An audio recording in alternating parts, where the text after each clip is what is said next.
2 years ago, I was 175 pounds at 53 years old.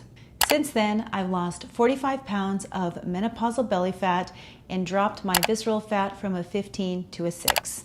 And if you're frustrated, like I was with the advice from the experts that frankly hasn't worked, you're in the right place. That's why today I'm sharing the reason the weight isn't coming off and what actually worked for me every single time so you can finally reach your goal. If you're like me, for the first time in your life, you started gaining weight more in your midsection than anywhere else, even though you had literally not changed one thing in your diet. And no matter what you tried, nothing seemed to get rid of it. If you're wondering how I tracked my visceral fat, I'll put the link to the V-Sync scale I use down in the description. Now, the reason we started gaining weight in our midsection is we were following the same advice that worked for us in our 20s, 30s, even our mid-40s. But once we reached menopause, the rules changed. So what are those rules? We're always going to start with calories because that's one rule that hasn't changed. No matter which way you slice it, calories are king. But where the rules did change is not how much you eat, but what you eat. When we were young, we could get away with just about anything. Remember those days? Junk food, candy, soda. Until I was about 45, I could maintain my weight around 140 pretty easily, and I had a slim midsection to boot. But those days were gone. I prayed for God's help to find the right path, which led me to the realization I was going to have to do a complete overhaul on my diet. Because insulin resistance had moved in when I wasn't looking, I could eat an entire meal and 2 hours later feel like I needed another one.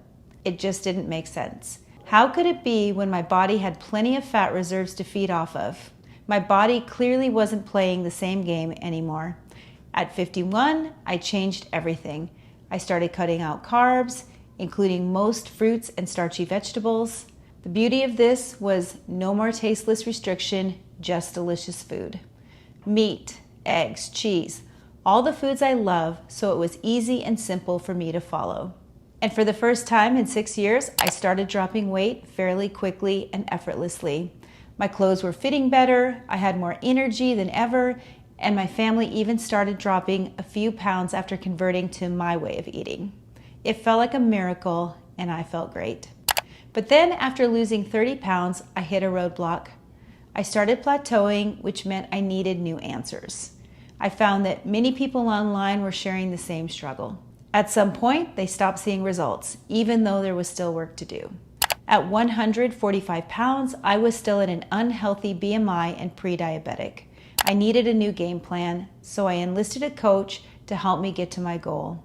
What I learned was the ultimate game changer.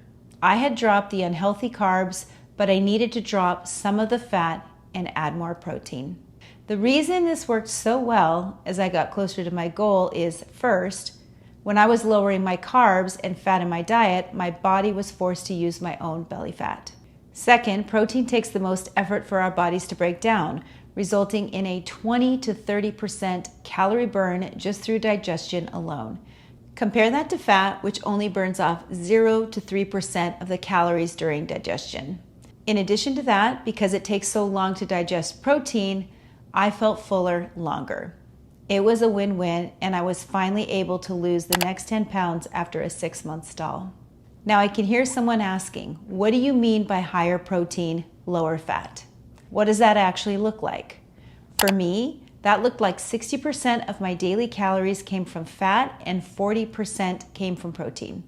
I never changed my calorie target to lose those 10 pounds, just the ratio of fat and protein. So how much protein did I eat per day? My rule of thumb, and what works for me every time when I'm in weight loss mode, is about 30 grams of protein and 10 grams of fat per meal, which comes to 90 grams of protein and 30 grams of fat per day. A lot of influencers will tell you to eat up to 120 grams of protein per day, but I can tell you if I ate that much protein, I would gain weight, not lose. But that's also based on my calorie target for a 53-year-old woman at 5'2". Everyone's different and needs to figure out what calorie count they can sustain while achieving the results they want. That's what I call the sweet spot of weight loss. And by the way, following these guidelines, I didn't have to torture myself with strenuous exercise.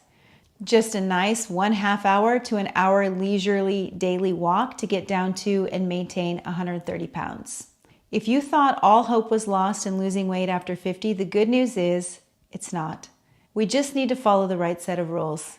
If you'd like to know exactly what I ate to lose 45 pounds and keep them off, go ahead and click right here to watch this playlist next. I'll see you over there.